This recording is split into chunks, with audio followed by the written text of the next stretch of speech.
Programme था?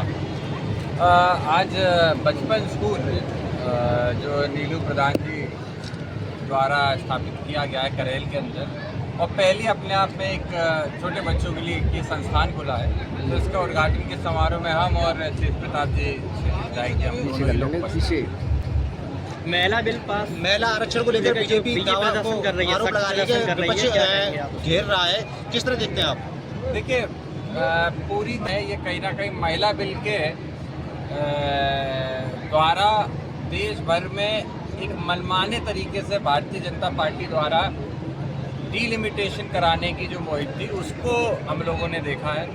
महिला bill तो एक बहाना था जी, जो बैकडोर से डीलिमिटेशन कराने का उनका प्रयास था। ये पूरे तरीके से कहीं ना कहीं ये दिखाता है कि जो 2029 के लिए या 2027 के चुनाव को देखते हुए जो इस समय पे डरी हुई है भारतीय जनता पार्टी, जिस तरीके से उनका भांडाफोड़ हो रहा है, जिस तरीके से उनकी योजनाओं का खुलासे हो रहे हैं जी, जिस तरीका, क्योंकि 2023 में पूर्व में लोकसभा में हम लोगों ने इस बिल को पास किया था, सभी सांसदों ने, चाहे विपक्ष के हो पक्ष के हो, सब लोगों ने पास किया था। तो फिर एक बार फिर से इसको लाने का क्या औचित्य था?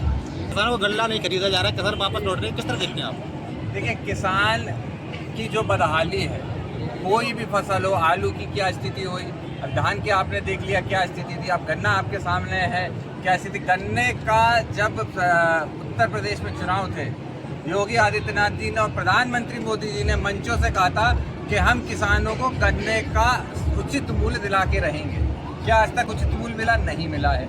हम लोगों के क्षेत्र के अंदर जो गन्ने की मिलें हैं, वहाँ से आज भी किसानों को उत्पीड़न का सामना करना पड़ता है। गन्ना ले लिया जाता है, पेमेंट महीनों महीनों पड़ा रह जाता है।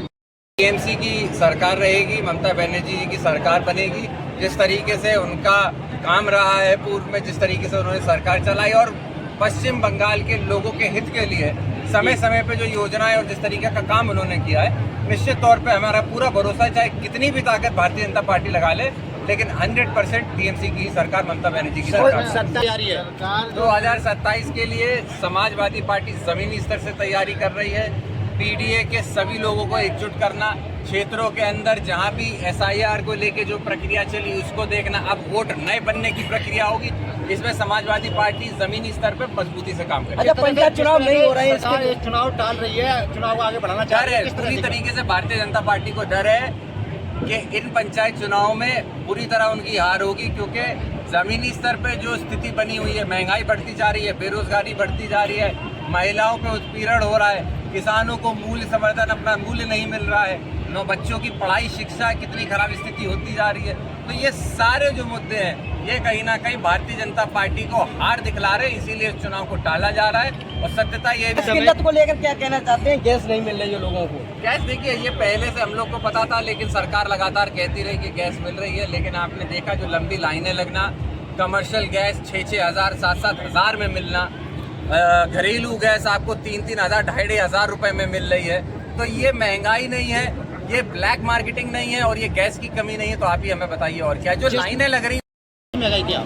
मौजूदा स्थिति में सरकार ने सारा भार जो तेल भरने का है, वो सारा भार जो कंपनीज हैं, इंडियन ऑयल, IOCL हो, HCL हो, ये सब जितनी भी कंपनीज है, सारा भार उन कंपनी को लेने को बोल दिया है। महीनों के हिसाब से हजारों करोड़ों का लॉस बेयर ये कंपनीज कर रही हैं। और मैं दावे के साथ कह सकता हूँ 4 तारीख को जहाँ तक परिणाम आएगा जी, 4 को परिणाम आएगा, 5 या 6 को एक बार फिर आप देखेंगे कि रेट सारे बढ़ेंगे। समाजवादी टिकट बंटवारा, देखिए, आप इस बात के लिए बिल्कुल ना सोचे टिकट बंटवारे के लिए आदरणीय राष्ट्रीय अध्यक्ष आदरणीय अखिलेश यादव जी को पूरी पार्टी ने कर्तव्य से पूरी जिम्मेदारी दी है, जिसको वो उतारेंगे। हम लोगों का लक्ष्य चुनाव लड़ाना है और आदरणीय अखिलेश यादव जी को मुख्यमंत्री बनाना है। हमें ये नहीं देखना प्रत्याशी कौन है जी, जो प्रत्याशी होगा उसके लिए पुरजोर हम लोग लड़ाई करेंगे। ठीक है।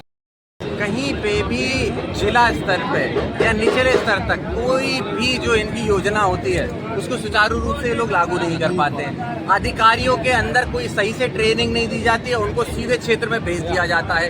इतना कंफ्यूजन होता है कि उसका जो नुकसान होता है वो या तो किसान को भुगतना पड़ता है, या तो जो अधिकारी बेचारा घर घर जाके डिटेल इकट्ठी कर रहा है उसको भुगतना पड़ता है। लेकिन सरकार इन सब बातों से, जिला अधिकारी से लेकर सरकारें पूरी तरीके से इन सब बातों से दूर दिखी, बर से बदतर होती चली गई। मुख्यमंत्री जब आए थे सरकार में तो उन्होंने कहा था कि हम लॉ एंड ऑर्डर की स्थिति को सुधारेंगे, लेकिन आज विडंबना ये है कि जब मान लीजिए उदाहरण के तौर पे मेरे लोकसभा क्षेत्र बदायूं के अंदर एक इंटरसिटी जैसी ट्रेन को स्टार्ट किया जाता है तो मंत्री, केंद्रीय मंत्री उसका श्रेय लेने पहुंच जाते हैं, लेकिन अगर एक HPCL जो कि भारत सरकार की इकाई है उसके अंदर दिन दहाड़े घुस के GM और DGM तो सबसे बड़े अधिकारी होते हैं, उनको गोली मार के हत्या की जाती है, उसकी मंत्री जी को कोई जिम्मेदारी नहीं लेनी। तो ये सीधा दिखाता है कि सरकार सिर्फ श्रेय लेने के लिए और लॉ एंड ऑर्डर पूरी तरीके से बेलगाम है।